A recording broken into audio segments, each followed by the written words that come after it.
Hello, my name is Marian Hanchin, and this is my speech about sleep. On December 28, 1963, 17-year-old Randy Gardner conducted a science fair experiment to see how his body would react to staying awake until January 8, 1964.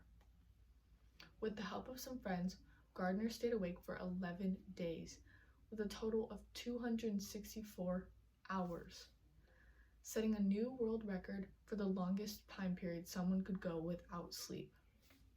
The results were crazy. He had memory loss, confusion, and hallucinations. And after it was all done, he slept for a total of 14 hours. Even now in his old age, he is paying for the science experiment he did 57 years ago. Gardner reported on NPR.org, and I quote, "About 10 years ago, I stopped sleeping. I could not sleep," end quote. And he believes his teenage stunt is to blame for this. But all this just goes to show how important it is for one to get the proper amount of sleep each night. First, I would like to talk about what the proper amount of sleep actually is and why it is so important for you. Next, I would like to discuss what happens to someone the following day if they do not get the proper amount of sleep. And finally, I would like to talk about the positive effects of getting the proper amount of sleep and how you can get in the habit of getting a full and healthy sleep each night. People often have mixed ideas about what the proper amount of sleep actually is. So then really, what is the proper amount of sleep? Helpguide.org stated, and I quote, "While sleep requirements vary slightly from person to person, most healthy adults need 7 to 9 hours of sleep to function at their best," end quote. Many people around the world can function perfectly fine on little hours of sleep, but that doesn't necessarily mean it is the best for you. According to the National Institutes of Health, the average adult sleeps less than 7 hours per night, which is not good for you at all.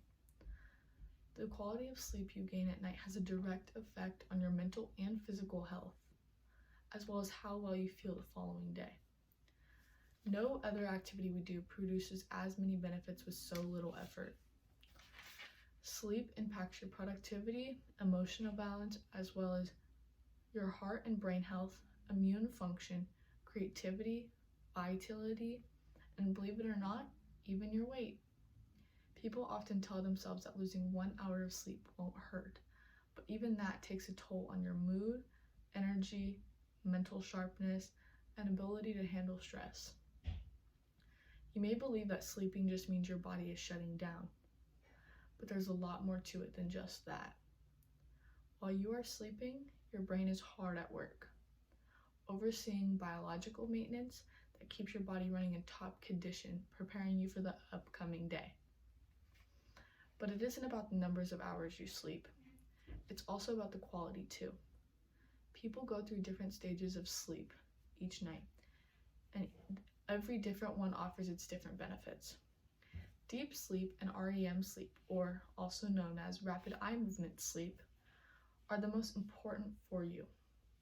During a deep sleep, your body is repairing itself the most and builds up your energy for the next day. REM sleep focuses on your mind and mood boosting. So what really happens the following day if you don't get the proper amount of sleep? Doctors urge you to get enough sleep for all the right reasons. They only want the best for your health, and studies have shown that if you don't get enough sleep, the next day you show a lack of alertness, excessive daytime sleepiness, impaired memory, relationship stress, quality of life, and a greater likelihood for car accidents. Continuously operating without the proper amount of sleep can cause long-term effects and potential serious health problems. Health.clevelandclinic.org states, and I quote, "Some of the most serious potential problems associated with chronic sleep deprivation are high blood pressure, diabetes, heart attack, heart failure, and stroke. Other potential problems include obesity, depression, impairment in immunity, and a lower sex drive," end quote. Some of the most common noticed effects of sleep deprivation include premature wrinkling and dark circles, as well as an increase in stress hormone and cortisol in the body. Cortisol is a breakdown of collagen, which is the protein keeping your skin smooth. Being a college student now, I personally feel a connection to this topic. At this time in your life, there's so much going on between classes, working, and social life. In a study done at the University of Health Center in Georgia, they found that the average college student sleeps 6 to 7 hours at most per night, and 1 in 4 of those students have said that the lack of sleep has greatly affected their performance in school. So then what positive effect does getting good sleep have on your body, and how can we, as college students, get better sleeping habits? Nowadays, people are so busy with the demands of society, getting the proper amount of sleep is more important than ever. According to STIhealth.org, a full night's sleep can boost your immune system, prevent weight gain, put you in a better mood, and make you more productive, increase your exercise performance, and improve your memory. Nobody really wants to feel gross all the time. So what are some ways you can get in better sleeping habits for yourself? As claimed by health.clevelandclinic.org, having a set sleeping schedule and putting electronics away after a certain time are small steps one can take to improve their mental and physical health. From another article by the CDC.gov, they also mentioned, and I quote, avoid large meals, caffeine, alcohol before bedtime, end quote. As well as, and I quote, make sure your bedroom is quiet, dark, relaxing, and at a comfortable temperature, end quote.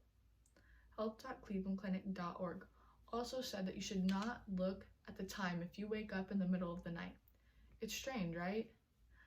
But Dr. Driup at the Cleveland Clinic stated, and I quote, the minute you look at the time, you are not just looking at a number. You start mental calculations. You think about how long it's been since you've been in bed and what you're going to do the next day. And before you know it, a long time has passed, and that cuts into your sleep time, end quote. Another essential element mentioned was downtime. Dr. Walla, another doctor from Cleveland Clinic, said it's very important to make downtime for yourself. She shares, and I quote, in our society nowadays, people aren't getting enough sleep. They put sleep so far down their priority list because there's so many other things to do. Family, personal stuff, work life, and these are challenges, but if people understand how important sleep is and how to sleep better, it'll make a huge difference, end quote. From an article by AASM.org, they share that we as college students should be trying to go to bed early, limit our naps, stay away from our beds throughout the day, keeping ourselves motivated throughout the day, avoiding caffeine, and waking up early on weekends as well. Now, if you're like me and struggle to fall asleep most nights because of stress or things on your mind, or you just can't fall asleep, aids for sleeping are something to consider. I take melatonin sometimes to help me gain the tiredness feeling. Melatonin is the most natural sleep aid supplement that you can get almost anywhere. In an article by mayoclinic.org, they mentioned, and I quote, some research suggests that supplements might be helpful in treating sleeping disorders, such as delay sleep phase, and provide some relief insomnia and jet lag, end quote. They also shared how, and I quote, melatonin is generally safe for short-term use. Unlike many other sleep medications, with melatonin, you are unlikely to become dependent and have diminished response after repeated use or experience a hangover effect, end quote. Other sleeps like Benadryl and Aleve PM are from the diphenhydramine family, on top of Being a sleep aid, this one uses many other purposes like treating illnesses and colds, so make sure to read all the labels before you take any of it. From personal experience, Benadryl feels a lot stronger than melatonin and will put you to sleep quickly. Despite this, it's crazy to think that just losing a little bit of sleep could cause this many negative effects on your body. But as I mentioned earlier, it just goes to show how important sleep is for your mental and physical health every night. We discussed how many hours of sleep you should be trying to get, as well as why it's important for you. We also talked about the negative effects of losing sleep and short term, as well as long term. And finally, we learned what good sleep is for you and how you can practice getting in the habit of it. But what the real question is, does this motivate you enough to want to create better sleeping habits for yourself? Okay, so I have melatonin here with me. My family actually does take this as a sleep aid. My mom takes it every night, my sister takes it every night, and I take it sometimes. For me personally, I feel like it makes me feel more tired in the morning. Maybe that's because I take it too late sometimes, I'm not sure, but I do definitely think this works. We buy ours in a gummy form. They also come in like powdered pill forms. They come in like various different kinds of forms. I'm sure probably a pill you can swallow, not that I'm aware of, but ours is little gummies like this, and they're fruity flavored. They're pretty good, and I definitely recommend them as a sleep aid. If you need help going to sleep at night, these are helpful. So thank you for watching.